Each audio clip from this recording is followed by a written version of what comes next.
Buenos días, soy el doctor Jesús Torres Espinosa. Continuamos con la clase de anatomía.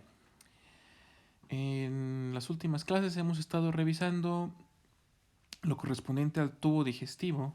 ¿Sí?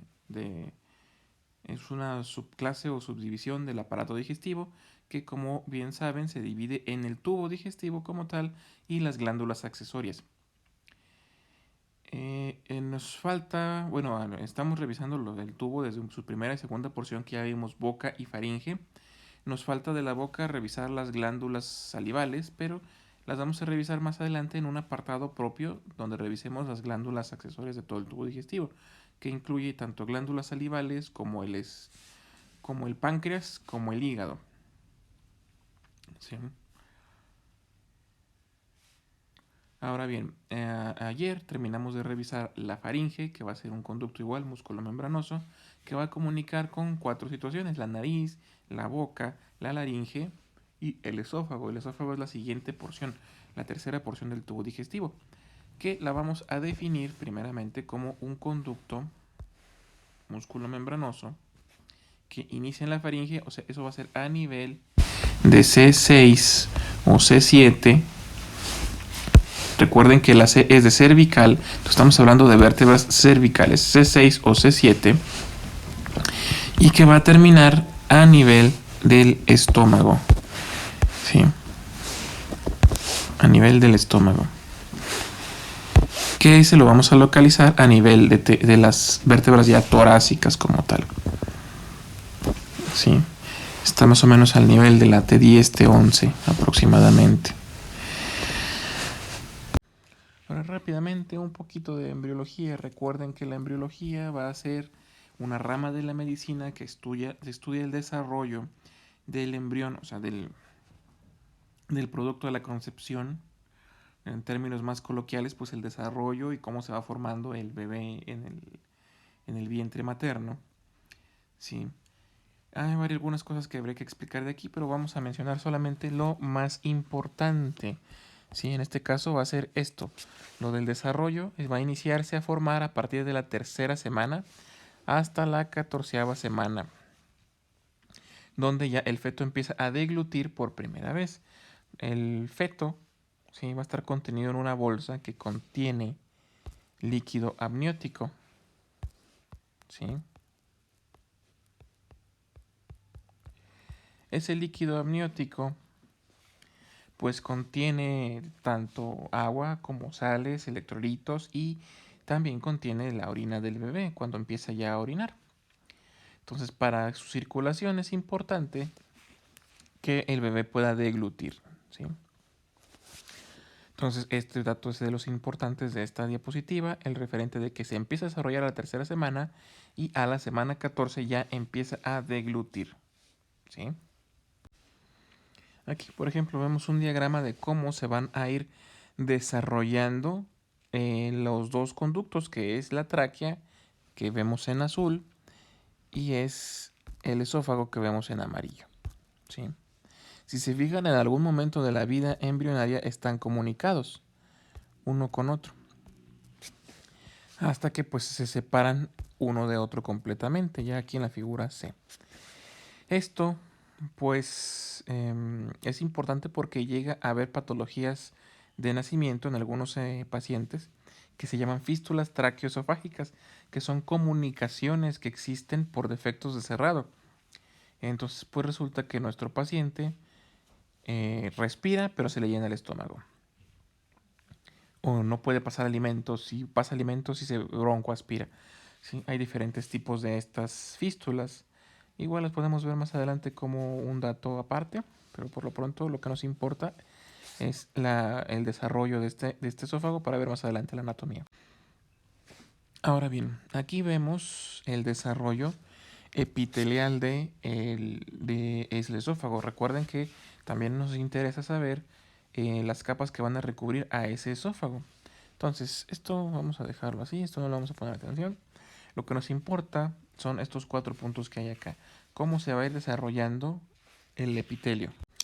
Sí, entonces, primero, entre la sexta y octava semana de desarrollo embrionario, es un epitelio cilíndrico estratificado, o sea que está con forma de cilindros y está por capas.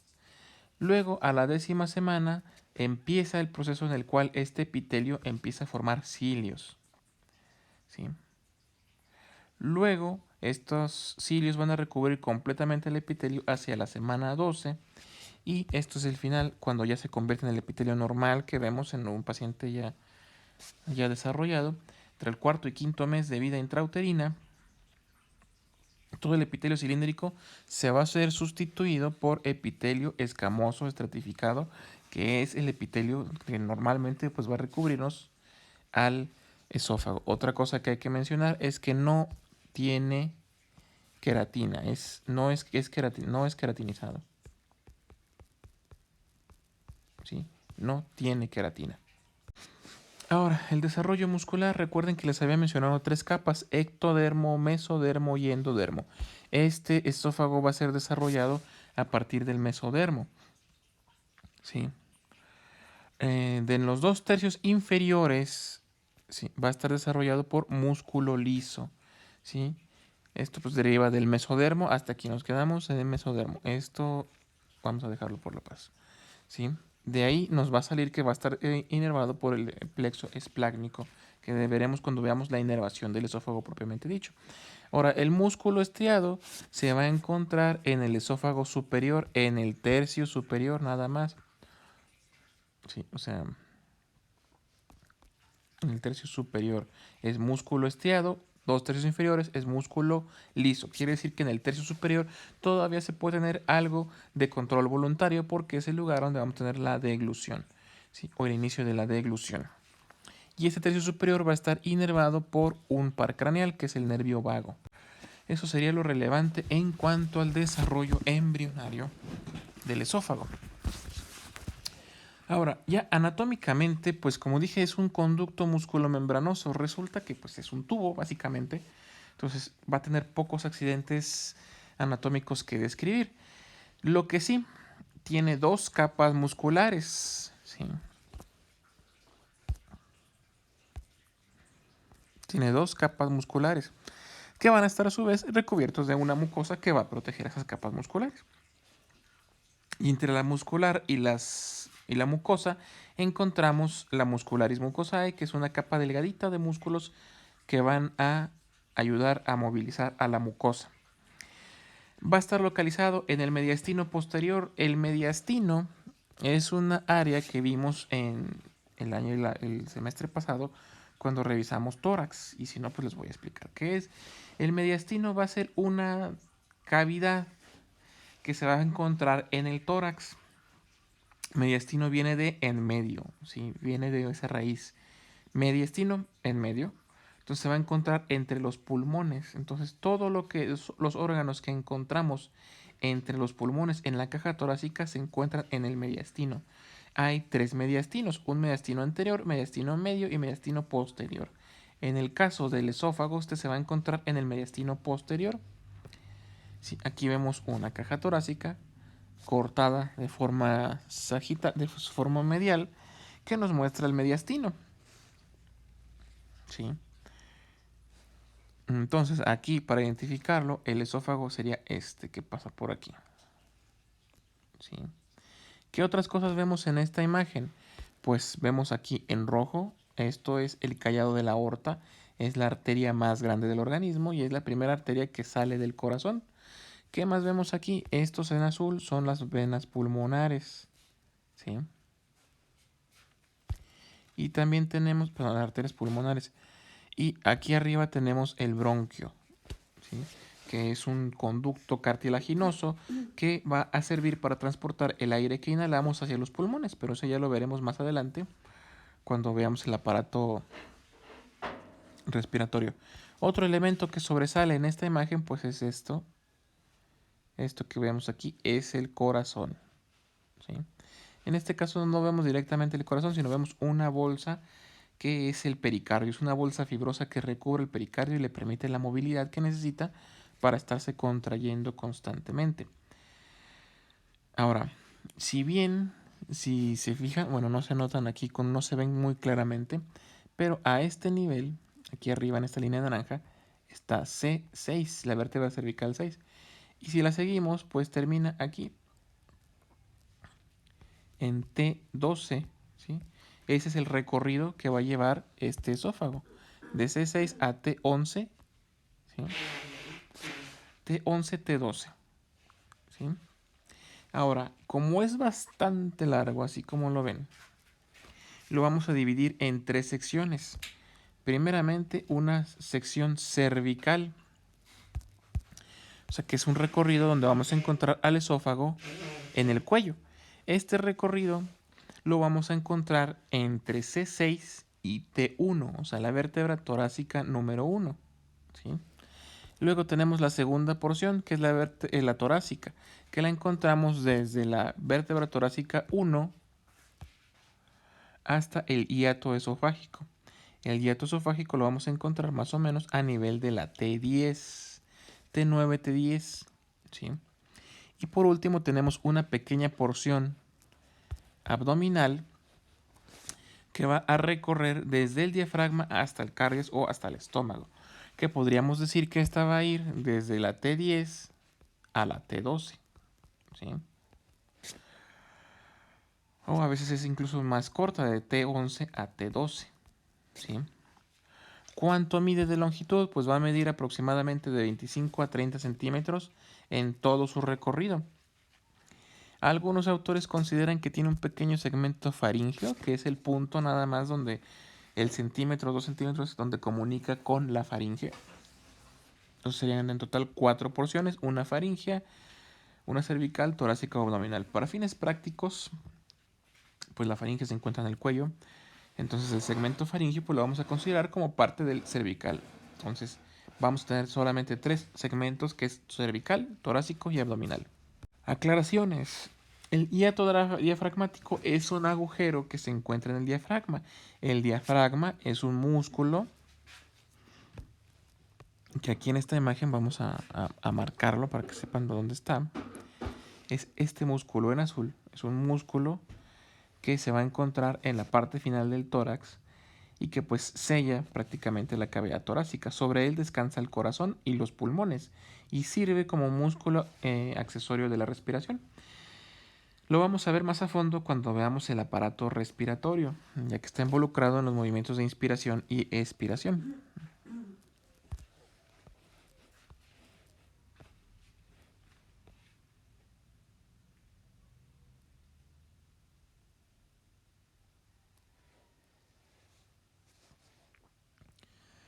Ahora, en cuanto a la anatomía, tendremos algunas cosas como el esfínter esofágico superior. El esfínter esofágico superior, pues es un esfínter. Un esfínter va a ser una especie de válvula que evita, sí, el paso de sustancias. Ahora bien, este esfínter esofágico superior va a estar formado por varios músculos o por la cercanía de varios músculos, ¿sí? Para el caso, este esfínter va a estar formado principalmente por las fibras del músculo cricofaringio. Por arriba de este músculo cricofaringio encontramos al constrictor inferior de la faringe, que ya vimos anteriormente, y que va a estar reforzado por las mismas fibras musculares del tirofaringio y del cricofaringio, ¿sí? Ahora, este constrictor faringio subinferior también va a ser la conexión entre los músculos entre la faringe y el esófago, ¿sí? Por debajo del cricofaringio ya encontramos al esófago con sus 2 capas. Ahora, aquí hay que mencionar anatómicamente un punto que se llama triángulo de Killian.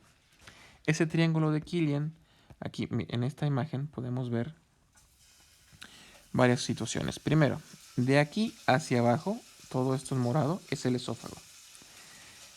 Arriba, esto es el constrictor inferior de la laringe, ¿sí? Y en medio encontramos al cricofaringio, esto en verde. El triángulo de Killian va a ser este, aquí. Esta área solamente tiene una capa de músculo, por tanto, es susceptible de lesiones o de herniaciones, ¿sí? Que se lesionen las fibras o se abran las fibras y permitan el paso de la mucosa del esófago hacia afuera. Eso nos genera otra patología que igual podemos revisar más adelante, que se llaman divertículos de Senker. Es en esta parte donde se forman esos divertículos. Aquí arriba vemos otra imagen, un poquito, donde vemos el reforzamiento. Tenemos aquí al constrictor inferior de la faringe. Luego aquí tenemos al tiroideo. Y aquí está bueno, este es el tiroideo en verde. Y este en azul es el cricofaringio, ¿sí? Son los reforzamientos que van a unirnos las tres porciones: laringe, esófago y faringe, ¿sí? Y aquí abajo, en rojo, lo que tenemos es la capa más externa del esófago.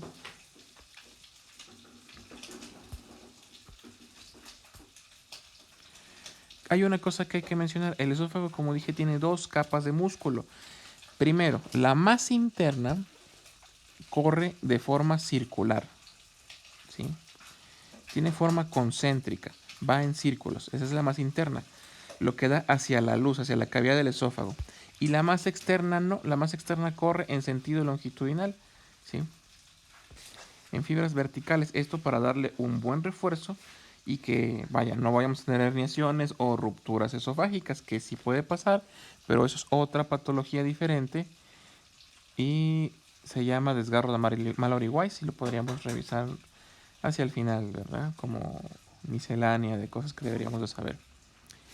Ahora, el esófago tiene tres estrechamientos, son áreas que dan la impresión o la forma de un reloj de arena. Tenemos uno aquí arriba, a nivel del músculo cricofaringio. Es el punto más estrecho de todo el tubo digestivo, que mide un total de 14 milímetros, ¿sí? El cricofaringio pues, es un músculo que va a ir del cartílago cricoides, que veremos más adelante, a la faringe. Hay este estrechamiento va a encontrarse en la porción cervical del esófago.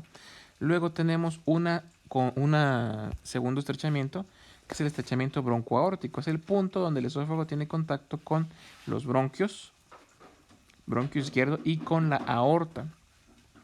Aquí disminuye, vamos a dejarlo que es a nivel de la T4, de la vértebra torácica 4, disminuye el calibre hasta un total de 15 de 7 milímetros. Es el segundo estrechamiento y también pues no es tan estrecho como el primero. Y luego tenemos una tercera, que es el estrechamiento diafragmático, donde el esófago disminuye su calibre al pasar por el hiato esofágico, ¿sí? Esta constricción va a alcanzar hasta 16 a 19 milímetros. El diámetro normal es de 2 a 5 centímetros, ¿sí? Es bastante amplio. Ahora, en esta imagen podemos ver las capas del esófago, ¿sí? Que va a tener varias capas. Primeramente, la mucosa es todo esto que vemos aquí en rosa. Todo esto es la mucosa. Lo que tenemos en verde es la luz, el centro por donde van a pasar los alimentos. Luego tenemos estas fibras longitudinales con presencia de glándulas, que son la muscularis mucosae, ¿sí? La capa de músculo debajo de la mucosa.